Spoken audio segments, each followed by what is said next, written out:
guest has been a professional movement coach and manual therapist for over 13 years. Truly one of the best I have come across. He works with celebrities, professional athletes, Olympic athletes, and everybody in between. He is the creator of the Align Band, and he is the host of one of the top-rated podcasts called Align Podcast. And he's now my new acro yoga partner, actually. New acro yoga partner. My new acro yoga partner. I hope you wouldn't leave out the most important part. That is the most important part. New acro yoga I've partner. been looking for a 6'4" guy that knows acro yoga. Perfect. Are you 6'4"? 6'4.5". There we go. No big Even deal. better. No big deal. You're not supposed to do that. Oh. You're not supposed to add the 0.5 unless you're like 11 years old. I'm 5'9.5", and I do exactly the same thing. Okay. We get that inch. Actually, Yeah, try to grab it. whenever I'm around you, I'm like, oh, I gotta like check myself because your posture is always on point. You don't want to be too on point, though. Oh, okay. So tell me. What do you mean? So we're always reading each other. Okay. There's something to kind of think about with that. You know, so if you're always going around the world and you're excessively stuck, like stick in your ass type position, that makes everyone Yes. uncomfortable. That's true. You know, so it's like I was talking before this of some people that kind of lead with being really spiritual or really, you know, posturally aligned, whatever it is. It's kind of like it creates a separation between everybody else. Yeah. You Yeah. definitely don't do that because you Oh, go good. from, you have this presence. Like when I met you, I was like, are you a dancer? You have like this, you said everybody's a dancer, but you have this presence about you. It's almost very regal. But then the next minute you'll be like a monkey on the floor Yeah. or like in a handstand Yeah, you gotta or do in the both. tree. Yeah, you got to do both. Yeah. So tell me more. So tell me all about this stuff, like movement and what you do with people and everything. So something that was really interesting that I heard just yesterday. I was going to say read and try and sound smarter than I actually am, but I heard it. Okay. It's always better when you read something. But primates in nature, they don't have incidences of like osteoarthritis or joint disease, right? So if they're just moving around the world the way that our organisms are meant to, our indigenous movement function, our body just heals itself. But when we put ourselves into these domesticated environments, then all of a sudden that's when we start creating these traffic jams inside of our body. And so when you take the primate out of nature and put them into a zoo, oh, now all of a sudden they have all these human issues, these diseases. That's so interesting. Yeah. And so what you'll see with people, why it is important to be able to bridge a gap and be able to kind of like fit in with the domesticated human race and not be like too out there. We're tribal. Right. And so if you're too different, sometimes people, you know, it's like becomes like a Jesus Christ thing, you end up getting crucified, you know, or whatever. Anybody that kind of goes outside of that, the tribe says, ooh, I'm not sure about that. You know, so the real messenger is able to integrate between, okay, I stand up, I'm strong and I'm here and we communicate. And we can also be, you know, a child and play and move. It's so true. I love everything. You were like, how did you find me? I'm like, I don't know, Instagram. But I love everything that you share on your Insta stories, and I'm obsessed with your podcast right now. Good. Yeah, it's so good. But I love that it's just natural. Like everything that you talk about is just aligned with nature, and it just makes sense. Like your floor culture and being in the sun. I mean, these are ways that I like to live as well. And it's almost like we need to just go back to where we were. Yeah. And somehow everything got shifted. Yeah. Right? Yeah, I think that's it. You know, it's like if you want new information, look into old books or something like that. Yeah. Like all the stuff, like yoga is probably older than 5,000 years old, but it's like 5,000 years old. I'm sure it's way older than that. Yeah. But all the good stuff, you know, sunbathing, that's been something that's like Greco-Roman and before that as well. You know, we have this text of when this stuff comes about. And now all of a sudden people are making lots of money and creating these like artificial whatever sun devices. Like every gizmo that you get, in my experience, which is why I like your stuff, where it's like it's natural, organic, real stuff that you could get out of food and you put that on your body. Like that's the good stuff, the stuff that you can just grab out of nature. As we start to create more expensive gizmos, then all of a sudden what we're doing is we're outsourcing our own natural nervous system function, our own adaptability into that gizmo. When you do that, then the body essentially starts to kind of get bored. It's like, oh, okay, cool. You know, if you put me into this elaborate machine where all I do is one range of motion, I don't need to balance myself or anything. True. The rest of the body just says, okay, cool. Well, we'll just chill and kind of give up and we'll just focus on the biceps. I love that. No, but I love I was just thinking of like some of your Instagram videos, which I'm going to post later. The one that we did, acro yoga, was so yummy and amazing and like different movements. And you have just these I just love your videos. The way that you move is so unconventional and intuitive is what it looks like. Cool. It's just very, you know, it's so out of the box. Like I think so many people, you're right, like just go to the gym and they do standard things. Standard stuff, yeah. You could just go outside and move. Yeah, the brain adapts really well to change. Right, so when we see a specific pattern, be it music or be it movement or even comedy, for example, when you're watching somebody do comedy, why you laugh is because normal, unexpected, whoa, all of a sudden you have this rush of laughter or sensation or emotion, right? So it's the same thing with movement.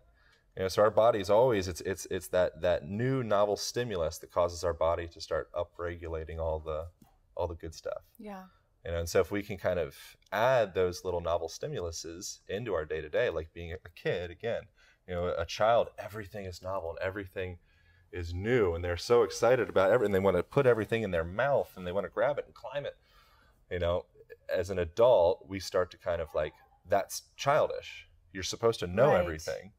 You know, and really what you do when you put that helmet on of knowing everything, that's when you start actually dumbing yourself down. Oh, that's so true. That's a good one. Yeah. Always remain a student. Humble student. Humble student. Humble student. Yeah. Yeah. You got to watch out for the excessively spiritual people.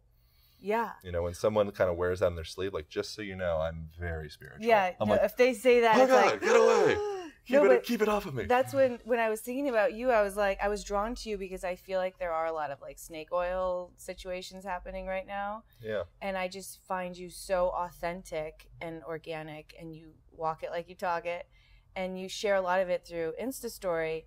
And just like a brief like overview to share with the viewers right now, like what's a basic morning like for you? Because I don't think it's not traditional for most people. Yeah. Like, what's your morning routine? Okay. Something that I do that I think is really important that probably not everybody does is I sage the house. So that's like one of the first. So first thing I do. That's how I found you. The sage, remember? Oh, perfect. I smelled the sage, and of course. I was like, oh yeah, yeah, there he is. The door. Yeah. Very embarrassing. So I was like, I don't know the house. Oh, I smell the sage. Yeah, I'm like a native Indian. Yeah. You're supposed to call them native Indians, apparently, not Native American. Oh, so okay. says Sebastian Junger in the book Tribe. Highly recommend that book. Random side, irrelevant. You have tangent. a lot of good recommendations. Thank you. So drink really excellent water. So ideally spring water. Get the hell away from any kind of like tap water, all that stuff. You actually really want to have minerals in your water. So just because you've sanitized the water so much and purified and taken everything out of it, now all of a sudden, this is an analogy for everything else, right? Your body, you end up actually, your body isn't able to assimilate that as well. It needs those minerals to be able to actually make your body function. So it's pulling from somewhere else or overcompensating somewhere. Yeah, so I'll throw some salt into the water. Oh, nice. You know, because living in LA, it's not as easy to get like the super water. But we were talking about potential sources to grab some good stuff. And there are springs, natural springs around here as well, that you can go and gather water. You know, I'm not quite spiritual enough to make the journey, but I'm gonna do it soon. We should do it. Yeah, let's do it. I'm down. Let's do it. I'm serious. We just gotta get like, we gotta hold wherever it. I'm supposed to point. Somehow, hold us to that. We're gonna get the water. I don't know how we're gonna do the water, but yeah, we'll do it. Yeah, we'll do it. But then from there, so drink the water. I do a little sage thing, and so the sage. One thing that's interesting with burning sage, it actually ends up kind of sterilizing or taking any type of pathogenic bacteria out of the air, and it's supposed to last for whatever, something like 16 to 20 hours or so of saging that room. So a lot of these old kind of Eastern, you know, some of the beliefs that in Western culture be like, oh, that's nonsense. You know, the idea of like, oh, like you want to kind of sage smudge the energy. If we say that, it's like, nope, not into it, throw it in the bus, not into it. Yeah. But if you start saying, oh, we'll start to be able to clean out the pathogenic bacteria from the air, there's actually this whole effect there. You know, so you see these bridging between these different worlds. But sometimes it takes the scientific, Western scientific lens a little bit of time to catch up. And some of the airy-fairy kind of New Age stuff, I think, is, you know, kind of bogus. Yeah, but for sure. A lot of the stuff, the scientific lens just hasn't caught up yet, though. Yeah. I did read, though, this is interesting, it reminded me of it. I love telling people this story. So the courtesans back in the day used to actually have a burning sage, and they would stand in between their clients. Cool. So they would sage their Whoa. in between, and they thought that it was cleaning them at that time, and that's what they used. Yeah. Isn't that interesting? Yeah, I've heard using ocean water for that as well. So just jumping in the water. I don't remember which culture this was, but it was some religious thing. But I think it was a Jewish thing. You get in the water 7 times, and you do that as like a ceremony like a every ritual. time. Yeah, if you sleep with somebody, you're not really so excited about it. Like, oh, get it off of me. So if I see someone like going in and out, yeah, you're like, I know. Yeah, That's but so funny. with that, but then you see the similar thing. There's a really nice book called Blue Mind, by a guy called Wallace Nichols. Gets into all of the effects of how the human body just starts to. Most of the health factors in your body end up upregulating just from jumping in some water. So we see these. Yeah. So these practices end up always they come together at some point. Yeah. So get me back to you saging, you're watering, a little salt, spring water. Then what? Yeah. I do a cold shower, which is a nice thing. So I'll try to do that for like 45 seconds or a minute or so. People say do longer, but I'm good with just like. You don't want to waste the water. Well, whatever. No, I'm not really thinking about it like that. Oh, really? Honestly, it's just because it's cold and it's uncomfortable. Yeah. Well, that's the whole point. It's too much. So then your body's working hard to warm itself back up. So it's that adaptation thing. So that's the big thing. Giving your body some reason to wake up, some reason to show up. I was thinking about this with like the way that humans are. It's if you have a purpose, if you have a function, if you feel like, okay, Jesse, I'm here, I'm doing the show, and I'm teaching, thousands of women to be empowered and all this stuff. You're like, cool, I feel good. I'm doing something. Yeah. Right? At a cellular level, you think the same way. So all of your cells, if they just always have this temperate water and they always have adequate food and the air is always this perfect, whatever is perfect for you, 70 degrees, your cells are like, I don't need to do anything for you. Just saying that sounds so mundane and like, oh yeah. I'm like, no, you gotta shake it up. Yeah, shake it out. Shake it up. Yeah. So those situations where you're the most uncomfortable, you're in a dance, or you're doing public speaking, or you're really cold, or you're really hot, all of those, it gives your body an opportunity to say, cool, like I got you, I'm gonna work for you. Yes. If it feels like it can work for you, all of a sudden it feels happy and healthy, just like your own psychology. Yeah. It's like the micro macro, they're all pairing off of each other. I love that. Yeah, it's kind of crazy. Yeah. Yeah. So we got the routine after the cold shower. I'm assuming you probably get some sun or. Oh yeah, that's a big one too. Right? Yeah, so I'll try to be barefoot as much as I can and expose as much of my skin as possible. I mean, I know why, but tell our people like what. Well, lots of things. One of which, the main thing for me, I genuinely just feel more comfortable with that. So your feet have a higher concentration of sensory receptors than most other parts of your body. So your hands are really big with that as well. Also your face, your lips, all these areas, right? So there's a lot of sensation happening there. There's a lot of cells that are kind of determining what's happening in the world. When you shut down that area, all of a sudden, again, it sends a stimulus to the rest of your body of, essentially closing, contracting. And so I like to be able to walk around on a wide variety of surfaces because it literally plays your brain. Yes. So there's it's reflexology. Yeah, exactly. It's reflexology. So that's kind of like, a practice of that, playing your brain, playing your organs. So getting out of the really crazy idea that your brain is separate from your gut, is separate from your foot, is separate from your emotions, is separate from it's all the same shit. So if you can start to merge that, then all of a sudden you get back closer to, what your body actually understands, which is, connection. Yes. But we take out, we slice all these different layers to just be able to teach. But the reality, your body's just like, okay, cool, like 2-dimensional textbook, great. Like, I'm glad that you're learning that, but that's not actually what's happening. What's actually happening is like, we dance. How do you describe that? There's no textbook that's like, wah, like it just doesn't, or like playing a guitar or whatever. Like try to break that down in a 2-dimensional textbook. It's like fucking impossible. You can't do it. Yeah. So we can start to merge all that. I think it just makes it a lot easier for our bodies. Yeah. I wanted to ask you about this roll thing, which we're going to do at some point. Yeah. Yeah, we got to. I thought we did. No, we didn't. No. Did we not? No. Oh. No, let's do it. No, but we did. I mean, we did acro. It was so dope, though. Yeah. It was so stretchy and yummy. It was like a massage. Honestly, airplane has been my favorite thing to do since I was a kid. And then like when the acro yoga came thing, I was like, yes, like super stoked. Like no one was literally could hold me. So I was super stoked about that.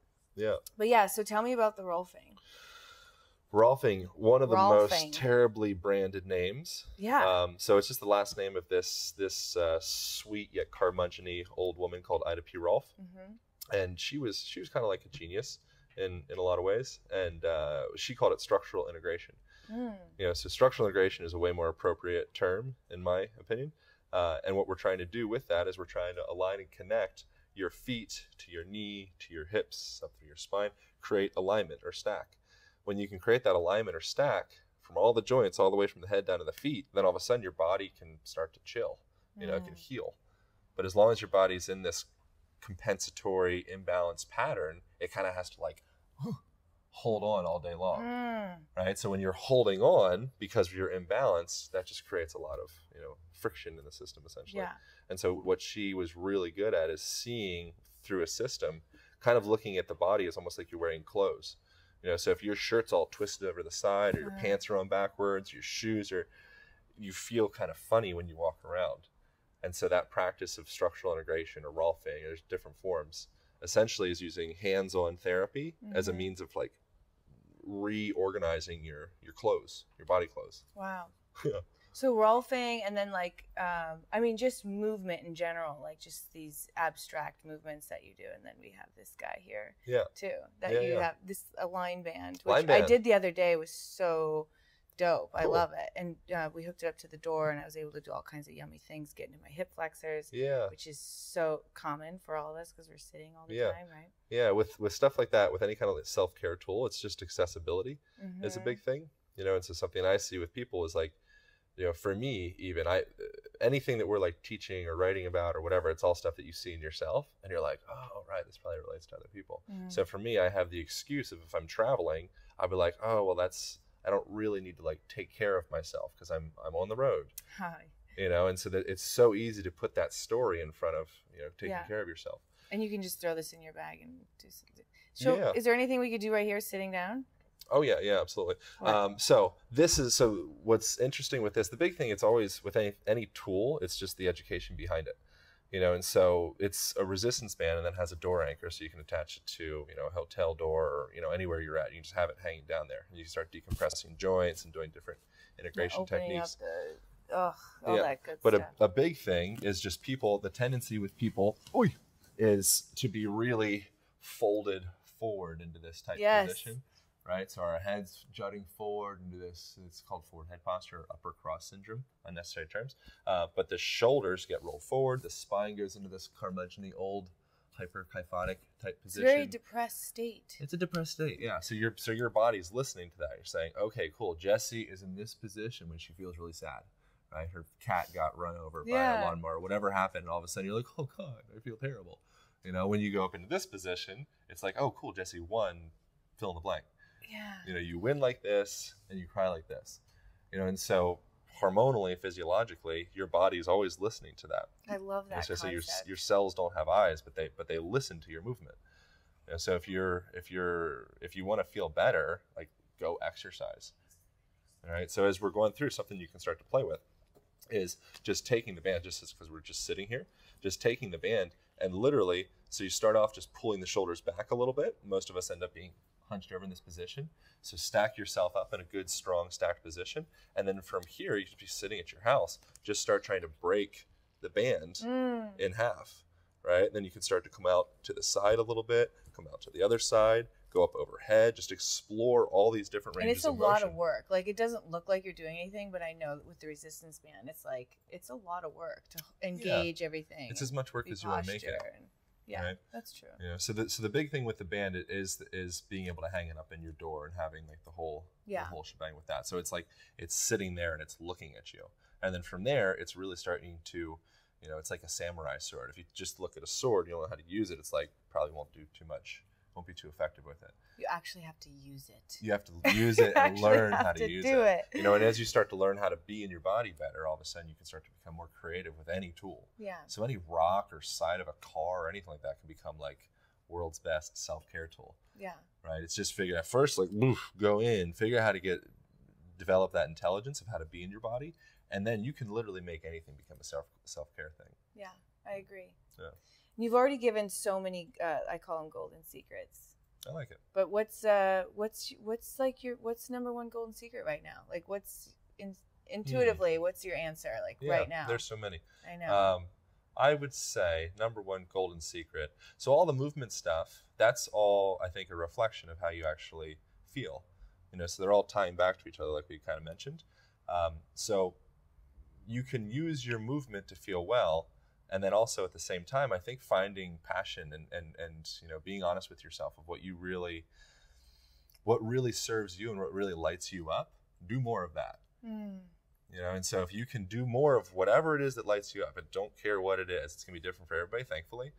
So whatever that thing that really makes you come alive, do whatever you can to put yourself in that situation as much as possible. And then from that all of a sudden starts to spill back into your physical tissue, and you feel a little bit more alive in this world. But if you are trying to martyr yourself for these exercise programs, but in the end you don't really actually want to wake up in the morning, your posture will start to hunch over. So start just looking at your physical posture and your body as bigger than just muscles and joints and ligaments. Yeah, I love that. Oh, good. I'm just thinking, I feel like everyone watching us right now is like just sitting up a little bit taller. They're a little bit more aware. Cool. And everybody needs to go check out his podcast because it's one of my favorites. I love it. Thank you so much for coming. Of course. We got to do some acro. I know. Throw down. Let's do it. Here we go.